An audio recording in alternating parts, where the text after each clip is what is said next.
In this video, I'll be installing the cabinets and drawers that make up my home miter station, and I'll show you a few installation tips along the way.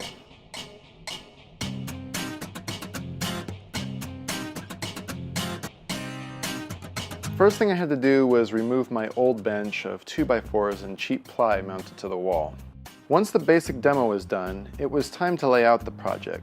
This step is very important, so take your time here, especially if it is for a larger job. These cabinets need to be in line and level with each other the distance of this garage. I have a water pipe and a gas pipe running up the wall, so I make sure to lay out the cabinets so they won't interfere. I start the layout with masking tape on the ground to draw my markings and measurements, then snap some chalk lines to get a feel of how everything will line up. The first thing to go down is the toe kick assembly. Think of the toe kick assembly as a giant shim that the cabinets will sit on.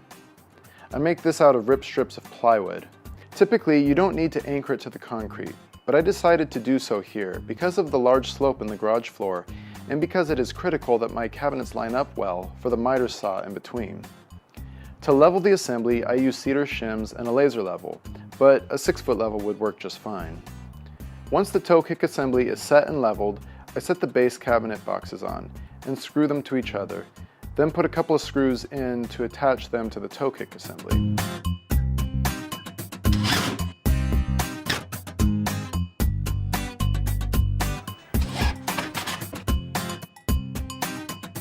Next, it is important to anchor and shim the cabinets to the wall.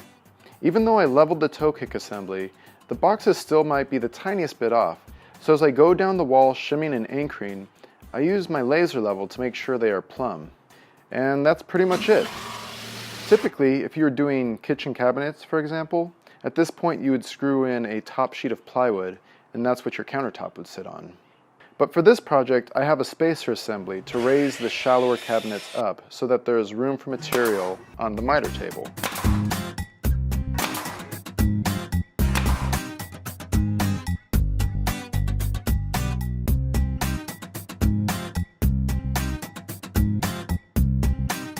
I want to be able to attach it in such a way so that if I need to, I can take it apart in the future.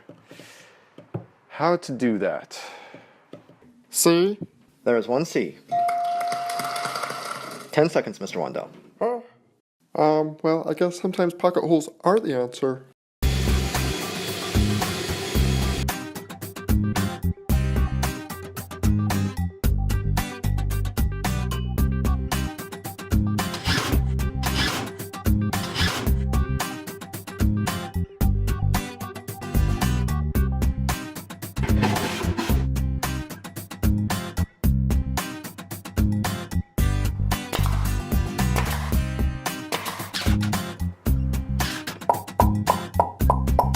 When installing drawers with these style slides, I like to set the drawer on my bench and mount the slide right at the bottom. You can use the slide itself to set the height for the part that attaches to the drawer.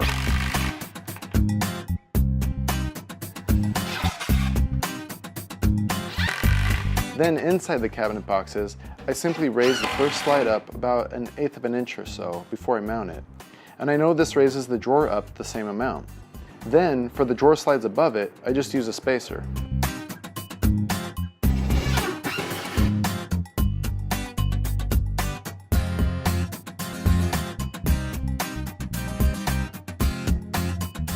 Typically, with modern cabinets, you'll have panels on the end that butt into the wall.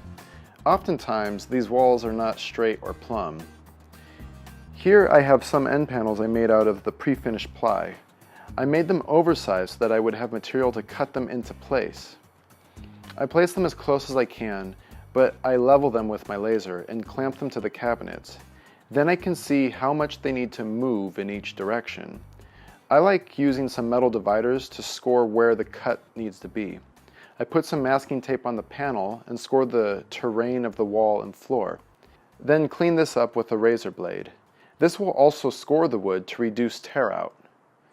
I then trim this with a circular saw, and these get attached with screws from the inside of the cabinet boxes.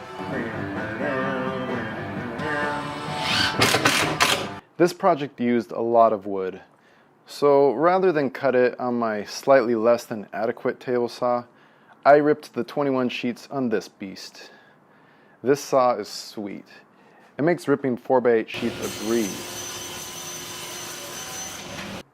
This giant machine is known as an edge bander. It allowed me to glue obnoxious green plastic to all the visible edges of the plywood.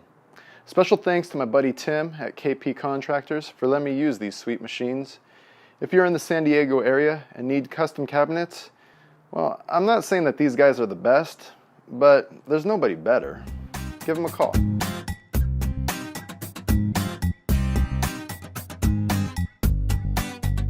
All right, let's talk about drawer faces. The trick for putting on the drawer faces is really to do it by eye. Put a couple screws on the inside of the drawer, and you want them to protrude out. Get to protrude out about that much. You take your drawer face and you just line it up to what looks about right. So I usually look at the corners, make sure it looks good on both sides. Once you like it,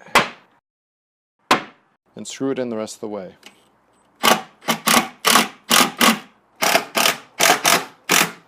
Oh man, if only my 10-year-old self could see me now.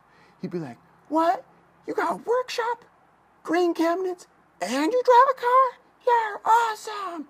Ah! These cabinets are finished off with some cubbies across the top. I made these completely out of the pre-finished plywood.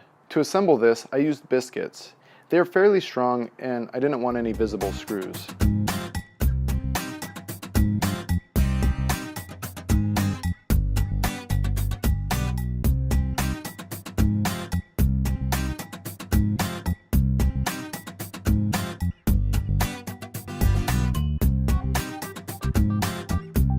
For the drawer handles, I made a quick jig to drill all the holes on the drawer faces and ran the bolts all the way through the drawer and the face.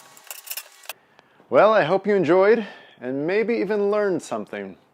I'll cover the miter fences in the next video when I mate the mobile miter station to the cabinets. Thanks for watching.